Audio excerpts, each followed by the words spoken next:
va faire du ski de fond, des raquettes et d'alluge. Voilà. Allez Thierry. Il y a plein de monde.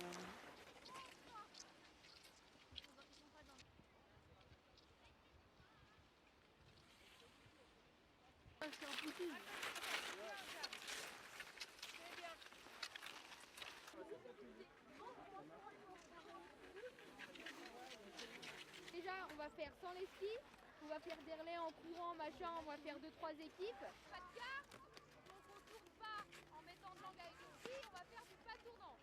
Toujours mon buste droit. Je suis bien gainée, je fais pas comme ça avec mon buste. L'aile de bras va venir seulement après pour vraiment vous aider et accompagner le geste. Mais le plus important, c'est plus...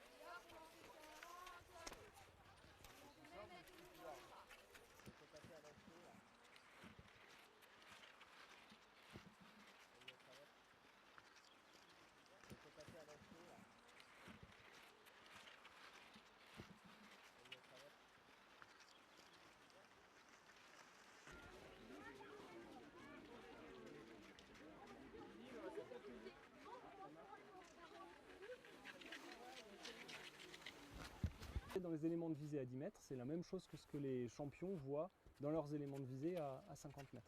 Distance des cibles, donc là c'est 50 mètres. Nous on va aller là-bas au fond, sur les cibles, on va se contenter de tirer à 10 mètres. Toujours ce rond noir qui fera 11 cm. Par contre en fait on vient glisser un pochoir devant, qui fait qu'il n'y aura plus. Premier temps, on va pouvoir enlever les skis. On met la main droite devant, la main gauche qui viendra tenir la poignée, la plaque d'épaule elle ira dans mon épaule gauche. Je peux mettre un petit plomb, toujours le côté plat devant. Je me mets dans mes éléments de visée et je peux tirer. Voilà. L'ESF, le côté réservation, ils font un sacré boulot. Parce qu'ils ont beaucoup de sollicitations et surtout beaucoup de questions, parce que c'est des sollicitations qui sont forcément différentes de ce qui se passe d'habitude. Donc finalement c'est moins pire. Une fois que j'ai fini mon tir, je rouvre la culasse, comme ça au moins visuellement je suis sûr qu'il n'y a pas de plomb en tête.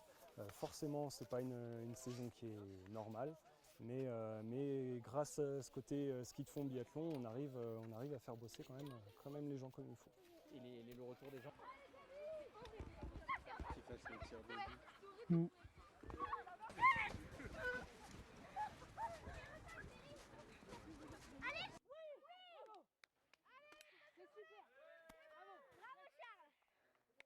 Non, parce que souvent on faisait plutôt ski toute la journée, alors que là on est obligé de faire 1 heure ou 2 heures. Du coup on fait moins bien. Pour moi c'est moins sportif.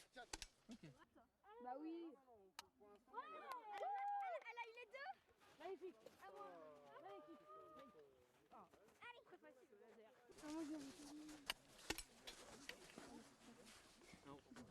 Il n'en restait qu'un. On a dit on peut faire quoi. C'est ce qu'on se dit, nous on a une quarantaine d'années, donc le ski, descendre, avaler de la piste, ça on a fait depuis des années. Et du coup je trouve ça vraiment sympa de pouvoir découvrir d'autres sports et d'autres façons de vivre la montagne. Et la vie en station. Mais c'est vachement plus lourd là. Ah bah oui, faut la porter là, la caramine. Cale bien contre l'os de la hanche, ça va caler le coude. Mettre la carabine dans le coude. On fait un axe de tir, voilà. Donc là on met le canon. Super. Dernier, ouais. On peut pas faire dans l'autre.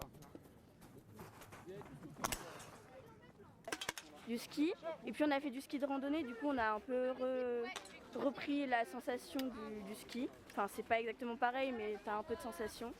Et puis on teste de nouvelles activités qu'on n'aurait peut-être pas testé s'il n'y avait pas eu le Covid.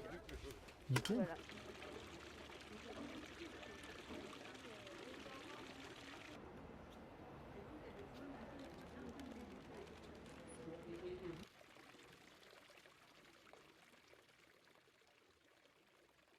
La part qui servait pour la commune va se chiffrer à 0. Être conscient, c'est que même si on a une fréquentation qui est correcte, qui est loin d'être catastrophique, on n'a pas la fréquentation telle qu'on l'avait il y a 2 ans à hauteur d'un taux de réservation de 81% sur les stations de Savoie-Mont-Blanc. Donc les chiffres et les données sont loin d'être comparables et pour certaines activités. Mais jusqu'au dernier moment, on a espéré qu'à ce niveau-là, il y a un impact au niveau budget. L'astuce, c'est d'essayer d'avoir quand même une fréquentation la plus élevée possible et de ne pas creuser le trou, mais plutôt de le résorber petit à petit.